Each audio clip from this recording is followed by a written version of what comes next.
Hey there, by golly. I'm Jack Mandeville, and this is Jacked History. Today, we're talking about my home state. Well, to be more specific, one of the largest uprisings in American history that happened in my home state. No, not that one. Believe it or not, that one pales in comparison to the one we're talking about today. We're talking about the 1862 Sioux uprising, aka the Dakota uprising, aka Little Crow's War, aka a bunch of other names. All right, everything we can learn about in history is nuanced and things are rarely black and white, so let's give some backdrop. The Sioux people are an ethnic group that's historical land stretches from modern Minnesota all the way to Montana in the west, Nebraska in the south, and it bleeds into southern Canada around Manitoba and Saskatchewan in the north.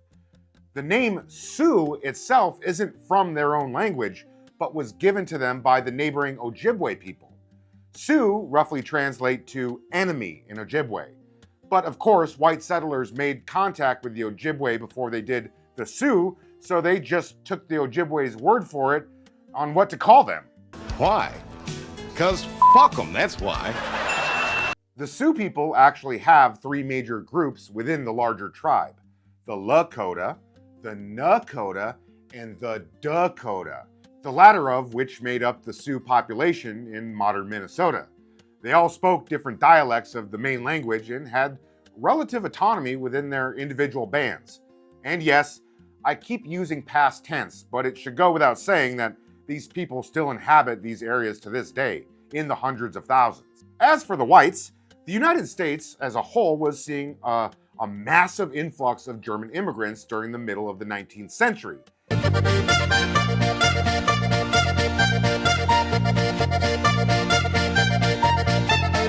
And Minnesota was pretty much the last stop in the western part of the United States for these immigrants to settle, many of whom didn't speak a lick of English.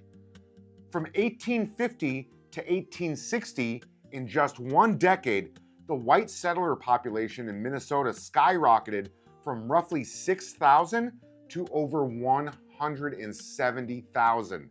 There's too many people on this earth. We need a new plague. And in this time, the Dakota had entered into a number of treaties with the federal government over their land and resources. When Minnesota became a state in 1858, Dakota tribal leaders, specifically one leader named Little Crow, traveled to Washington, D.C. to further negotiate treaties, but they were absolutely bamboozled and lost even larger chunks of their land. Simply put, the Dakota were increasingly forking over their land to the United States government for its initiative to place settlers. In exchange, they were supposed to be receiving payments, food rations, governmental protection around their remaining land, and forgiveness of debts owed to private traders. Two government organizations were set up to accommodate this arrangement: the Lower Sioux Agency and the Upper Sioux Agency. And before I proceed, I'll just go ahead and insert my personal opinion on this matter. Share an opinion right now. If there's any true bad guy in this story, or if there's any true bad guy in the carnage you're about to learn about, it's the government-run Sioux agencies. Nobody between the Dakota and the white settlers were pure good guys or pure bad guys, but the Sioux agencies were absolute pieces of shit that directly contributed to everything that was about to happen. By 1862, the United States was in the middle of the American Civil War, and as a result, the Sioux's troubles were prioritized even less than before.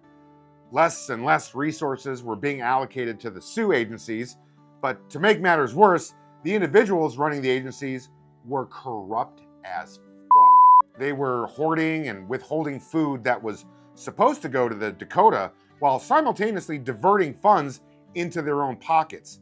It was fraud happening on a massive scale, and even though a few non-corrupt government officials reached out to President Abraham Lincoln about the corruption, it fell on deaf ears as the fighting in the East was his main concern. Because of all this corruption from the Lower Sioux Agency, the Dakota people were literally starving. And not starving in the way that I frequently say it. I'm starving because I haven't eaten in 12 hours and I'm pissed I have to drive 20 minutes to the grocery store to solve this problem. I'm saying the Dakota were flat out stomach eating itself, we're starting to die kind of starving. And because the settlers had completely changed the biological environment with their excessive farming, deforestation, and overfishing, it made it next to impossible for the Dakota to hunt and raise crops. One trader, Andrew Myrick, was reported to have said, "Let them eat grass and dung," in response to starving Dakota women and children. That, of course, got back to the Dakota people in the area. Something had to give. And it did. In August of 1862, Little Crow, who was one of the leaders of the Dakota, petitioned the Lower Sioux Agency for food and supplies and was once again rejected by corrupt officials. Unbeknownst to the Dakota, payments had shown up to the capital in St. Paul on August 16th and were being transported to nearby Fort Ridgely for disbursement. Well, as long as the Lower Sioux Agency officials didn't get their hands on it first. Money, please! Money, please. It was too late. Shit was about to hit the fan, and it started with a group of teenagers. It's always teenagers, isn't it, Peter? Those rapscallions. On August 17th, 4 Dakota teenagers were out foraging for food near Acton, Minnesota, when they stumbled upon some eggs near the house of Robinson Jones. What began as a confrontation about the eggs snowballed into a full-on argument between the youngsters that saw one of them calling the other a coward and daring him to approach Jones and his family at the house. It's basically the equivalent of modern kids calling each other pussies to provoke others into action.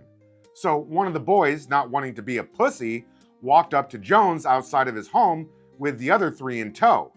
Then the teens started demanding food and whiskey. Jones, who was trying to de-escalate the confrontation, challenged the boys to a shooting contest, which was a common practice on the frontier back then.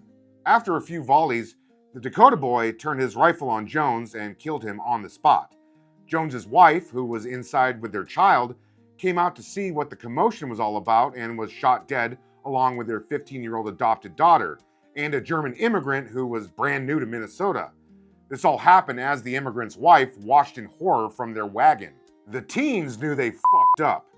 Big time. They hightailed it back to their people and told them what they did. I fucked up. Now, the elders had to do something about it. By midnight, all the local tribal chiefs were conveyed at Little Crow's house discussing how to move forward on it. It was proposed that the 4 youths be handed over to the authorities for arrest, but they were at such a breaking point that would have done little to curb government retribution. Little Crow was exercising caution about engaging in a full-on uprising. Like I said, he had been to Washington, D.C. and personally saw the infrastructure and might of the U.S. Army. He knew they would be outnumbered and outmatched. But the younger Dakota warriors wanted blood. Let me at him! Let me at him! And no amount of wisdom from Little Crow was going to be good enough. As they spent the night arguing for and against going to war, it got to the point that the younger members of the tribe were calling Little Crow a coward. Let me bang, man. I want to do that, man. Let me bang, bro. I do. That was enough for him to concede and agree to lead the uprising. Also, you gotta note, Little Crow was anything but a coward. This is a guy who had a number of fights under his belt and killed 2 of his own brothers to gain his title as chief.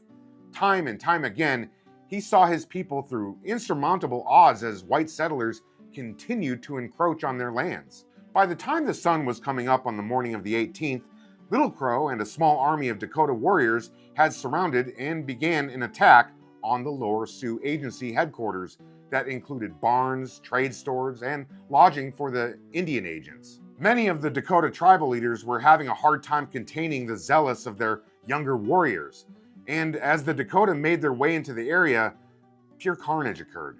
Zero dragons! Oh my god, he just ran in. By the end of the attack, 20 government workers and traders were killed during the fight or while trying to flee. The young Dakota warriors wasted no time raiding the outpost for food, clothing, guns and ammo, and that coveted whiskey. One of the killed individuals, Andrew Myrick, got some extra special treatment in his death.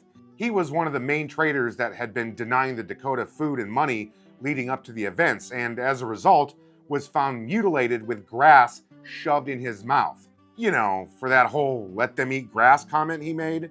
In other incidents, some of the people around the outpost were spared. People who had long relationships with certain Dakota leaders, or they were part white, part Dakota, they were allowed to escape, or sometimes just they were taken captive. The other 60+ individuals at the outpost who managed to escape hastily made their way to nearby Fort Ridgely, where Captain John Marsh and about 50 men organized a counteroffensive to combat the pursuing Dakota.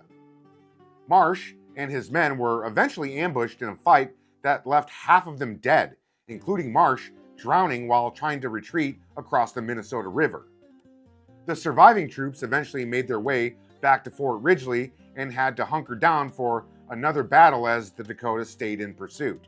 And it wasn't just the military campaign led by Little Crow that was stacking bodies.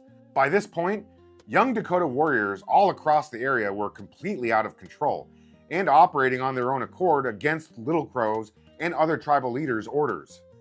They were going from settlement to settlement and killing mostly civilians as they burned the villages to the ground. Some settlers, like I said, were spared, mostly by Little Crow and his group. Captured women and children, including many of whom were half Dakota themselves, were sent back to Little Crow's village to be held in captivity until the end of the conflict. In the following days, the Dakota attacked sizable communities like New Ulm, Minnesota, barely fortified forts like Ridgely, and small settlements all over the area. The fighting eventually bled into parts of modern states like North and South Dakota, Iowa, and even Canada. The United States was now involved with 2 full-blown wars that had little to do with each other. Or I guess you could say 2 wars, 1 country. Now, actually, if you include the United States, the Confederate States, and the sovereign Dakota lands, it was 2 wars, 3 countries, right? Whatever. For the next month, raids, battles, and sieges took place all over the area. The governor of Minnesota, Alexander Ramsey, sent in a few full-fledged regiments of Minnesota Volunteer Infantry, commanded by former Minnesota governor turned Army officer Henry Hastings Sibley, to quell the uprising. Many of these units were brand new and lacked combat experience until the arrival of the 3rd Minnesota Regiment, fresh out of combat in the Battle of Murfreesboro in the Civil War. Battles between the Dakota and the military were happening. Battles between the Dakota and armed settlers were happening. And in some ways, battles between the Dakota and Dakota were happening, as most Dakota were not on board with what Little Crow was doing. There's a dangerous new drug sweeping this nation, and your teenagers are in perilous danger. They're seasoning all of their meats and vegetables with it. It's grill your ass off seasoning. Do you know where your kids are? It's causing premarital relations, wrestling with the boys, long naps, extreme jumping sports, and playing jazz music. Does sexual relations, wrestling with the boys, long naps, extreme sports, and playing fun music seem cool to you? Let me ask you again. Do you know what your kids are up to? By September 26th, the smoke had cleared. Little Crow and his remaining followers had escaped into southern Canada, where they made a futile effort to get support from both Dakota and British Canadians. One of the other leaders, Chief Mankato, was killed in the final battle. The Dakota had released 269 prisoners over to Colonel Sibley by the end of it. Over 100 professional and volunteer U.S. soldiers had been killed in the month-long fighting, along with some 150 Dakota combatants. But the real tragedy was the 358 civilians who lost their lives. Men, women, and children, many of whom had only been in Minnesota less than a year. It's safe to say that the surrendering Dakota were given due process and a fair trial, right?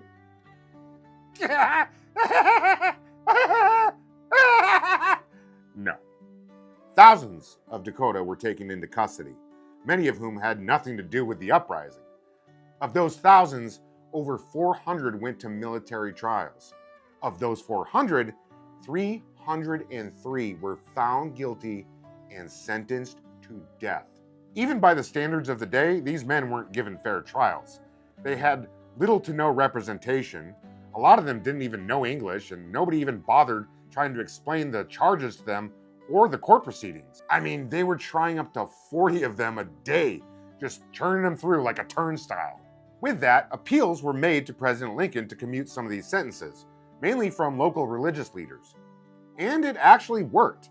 Alexander Ramsey, who was now a senator, pleaded to Lincoln that if he hung all the convicted, he would secure more electoral votes for his upcoming re-election, to which Lincoln replied, "I cannot afford to hang men for votes." Suck my presidential cock, bitch! That probably wasn't his only motive.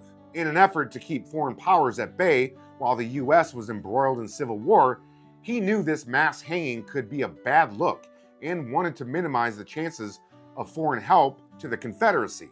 264 of the 303 executions were commuted from death to imprisonment.